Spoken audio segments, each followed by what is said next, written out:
The music world, often a symphony of triumphs and heartaches, echoed with a somber note as singer-songwriter Christina Perri announced the end of her marriage to Paul Costabile. After 7 years of shared melodies and milestones, the 8,000 years artist, now 39, filed for divorce on a day that marked not just a legal step but the close of a chapter filled with love, loss, and the unyielding rhythm of family life. Citing irreconcilable differences in the court documents, Perri's decision came mere weeks before what would have been their 8th anniversary, a poignant timing that underscores the complexities of parting when vows once promised forever. Their union, born in the fluorescent hum of an iHeartRadio studio in 2013, blossomed against the backdrop of Perri's rising stardom. Costabile, 41, a charismatic entertainment reporter and TV personality, was behind the DJ booth when Perri arrived for an interview. What began as professional banter evolved into something profound, a partnership that would weather storms and celebrate highs. 4 years later, in a spontaneous ceremony at New York City Hall, they exchanged vows, sealing their bond with the city's electric energy as witness. Costabile captured the moment in a heartfelt social media post, standing before a green screen that had framed their first encounter. 4 years ago today I met my dream girl in this room, he wrote. 4 years later today I married my dream girl and my best friend. Pretty sure I'm the proudest I've ever been to be able to call the most beautiful person plus woman I've ever known now my wife. That pride extended to their growing family. Just a month before the wedding, Perri had shared her engagement news with a close-up of her ring, her caption a simple exclamation, "Paul asked me to marry him tonight and I said yes." The joy was palpable, a prelude to the arrivals that would define their years together. Their first daughter, Carmela, entered the world in 2018, a bundle of light amid Perri's whirlwind career. But parenthood's path was far from smooth. 2 years later, tragedy struck with the stillbirth of their second child, Rosie, due to unforeseen complications. The grief was raw, a shadow that deepened when a miscarriage followed in January 2020. In response, Perri channeled her sorrow into art, releasing Songs for Rosie, a lullaby album dedicated to the daughter she never held. There was a sense I had that I absolutely needed to make one for Rosie, too, she explained, her voice a testament to resilience. This album wasn't Perri's first foray into motherhood-inspired music. When Carmela was born, she had crafted a collection of lullabies tailored for her eldest, blending her ethereal vocals with themes of nurturing and wonder. These projects became more than records. They were lifelines, weaving personal pain into universal solace. Perri has always been candid about the realities of raising children, the sleepless nights, the unfiltered chaos, the profound love that eclipses it all. In interviews, she transformed her hit, 8,000 Years, a ballad of eternal devotion, into a parenting manifesto. "All I do is live my real life in the season of motherhood and singing to my girls," she told People magazine. "It's been my favorite part. It made so much sense. With each of these projects, we didn't overthink it or try something that was inauthentic. I didn't want to go backward and pretend that I didn't become a mom. I didn't want to pretend that I'd actually slept for 6 years. I'd rather everyone know where I'm at."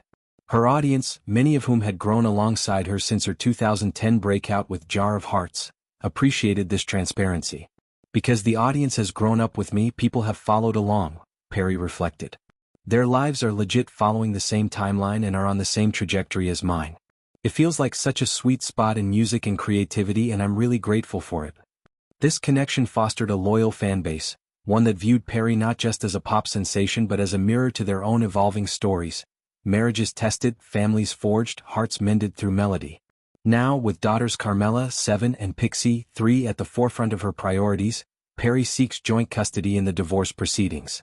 The couple's prenuptial agreement provides a framework for asset division, and Perri has moved to terminate any spousal support for Costabile, signaling a desire for a clean, forward-looking separation.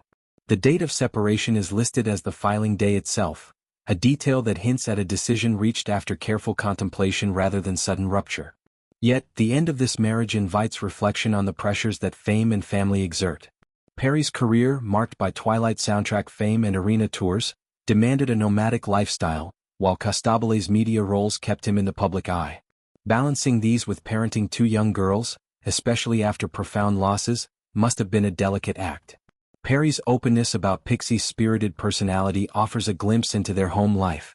"Last night I was laughing hysterically because my almost 2-year-old Pixie is so particular," she shared. "I call her my spicy one. I asked her if I could sing to her when I was putting her to bed and she says yeah. So I start singing all the different songs and each time she goes, no no. I went through my whole lullaby album and I was like, girlfriend, what do you want? Finally I said Pixie Dust, which is a song I wrote for her, and she said yes. She knew. These anecdotes paint a picture of a mother attuned to her children's whims, turning bedtime routines into cherished rituals. Carmela, the eldest, has grown into a creative force, often featured in Perri's posts as a mini-artist with a penchant for drawing and imagination. The divorce filing arrives at a juncture when Perri is reclaiming her artistic voice. Her recent work has delved deeper into vulnerability, exploring themes of growth and goodbye.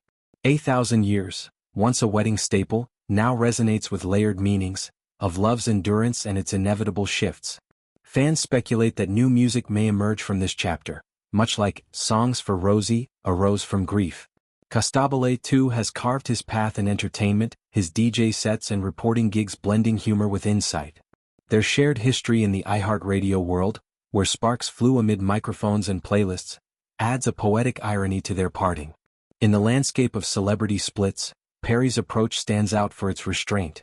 No public airing of grievances, no tabloid-fueled drama, just a quiet acknowledgement of differences too vast to bridge. This maturity speaks to the lessons learned from loss, that some chapters close to make space for renewal.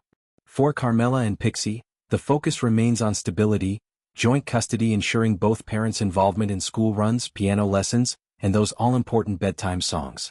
As Perri navigates this transition, her story becomes a beacon for others in similar straits.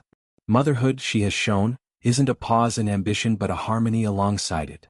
Divorce, in her hands, isn't defeat but a pivot toward authenticity. The woman who sang of hearts in jars and years unending now faces an unwritten score, one where resilience composes the melody. And through it all, her voice, raw and unwavering, will continue to soothe the souls who turn to her in their own seasons of change.